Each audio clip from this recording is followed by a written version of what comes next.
നമസ്കാരം. റാഫ്റ്റോ ക്രിക്കറ്റിലേക്ക് അവർക്കും സ്വാഗതം. ICC T20 വേൾഡ് കപ്പിൻ്റെ ആവേശത്തിലും ഓളത്തിലുമാണല്ലോ നമ്മളെല്ലാവരും ഉള്ളത്. ഇപ്പോഴിതാ അതിനിടയ്ക്ക് BCCI പുതിയ ഒരു സീരീസ് ഒഫീഷ്യലി പ്രഖ്യാപിച്ചിരിക്കുന്നു. യെസ്, റോക്കോ മടങ്ങി വരുന്ന തീയതി കുറിക്കപ്പെട്ടിരിക്കുന്നു. നമുക്കറിയാം, ഈ ICC T20 വേൾഡ് കപ്പ് കഴിഞ്ഞാൽ നമ്മൾ IPLൻ്റെ ആവേശത്തിലേക്ക് മാറും. IPL മെയ് മാസം അവസാനത്തിലാണ് കഴിയുക. ജൂൺ മാസത്തിൻ്റെ തുടക്കത്തിൽ ഇന്ത്യ അഫ്ഗാനിസ്ഥാനുമായിട്ട് ടെസ്റ്റും ഏകദിന പരമ്പരയും കളിക്കുന്നു. ഒരൊറ്റ ടെസ്റ്റേ ഉള്ളൂ, 3 ഏകദിന മത്സരങ്ങളുണ്ട്. ഇത് ഒഫീഷ്യലി ഇപ്പോൾ BCCI അറിയിച്ചു കഴിഞ്ഞു. Schedule for Afghanistan's tour of India announced.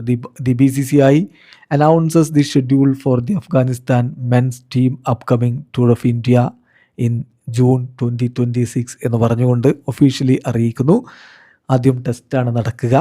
June 6-നാണ് test മത്സരം ആരംഭിക്കുക. ജൂൺ 6 മുതൽ ജൂൺ 10 വരെ മത്സരം ന്യൂ ചണ്ഡീഗറിലാണ് നടക്കുന്നത്. ഒറ്റ ടെസ്റ്റേ ഉള്ളൂ. ടെസ്റ്റ് മത്സരങ്ങൾ എല്ലാ ദിവസവും രാവിലെ 9:30 ആരംഭിക്കും. 3 ഏകദിന മത്സരങ്ങളാണ്. ആദ്യ ഏകദിന മത്സരം ജൂൺ 14-നാണ്. ധരംശാലയിലാണ് ആ മത്സരം നടക്കുന്നത്. രണ്ടാമത്തെ മത്സരം ജൂൺ 17-നാണ്. ലക്നൗവിലാണ് ആ മത്സരം നടക്കുന്നത്. മൂന്നാമത്തെ മത്സരം ചെന്നൈയിലാണ്. ജൂൺ 20-നാണ് ആ മത്സരം നടക്കുന്നത്. എല്ലാ ഏകദിന മത്സരങ്ങളും ഉച്ചയ്ക്ക് 1:30 ആരംഭിക്കുക എന്നുകൂടി BCCI അറിയിച്ചിട്ടുണ്ട്. അപ്പോൾ നമുക്കറിയാം, ടെസ്റ്റിൽ നിന്നും T20യിൽ നിന്നും വിരമിച്ചിട്ടുള്ള രോഹിത് ശർമ്മയും വിരാട് കോഹ്ലിയും മടങ്ങിയെത്തും ഏകദിന പരമ്പരയ്ക്ക്. 2027 ഏകദിന വേൾഡ് കപ്പാണെന്ന കാര്യം ഓർക്കുക. അപ്പോൾ അതിന് മുന്നോടിയായിട്ട് ഇനി ഏകദിന മത്സരങ്ങൾക്ക് കുറച്ച് പ്രാധാന്യമുണ്ടാവും. അപ്പോൾ ജൂൺ 14-ന് ആദ്യ ഏകദിന മത്സരം ധരംശാലയിൽ.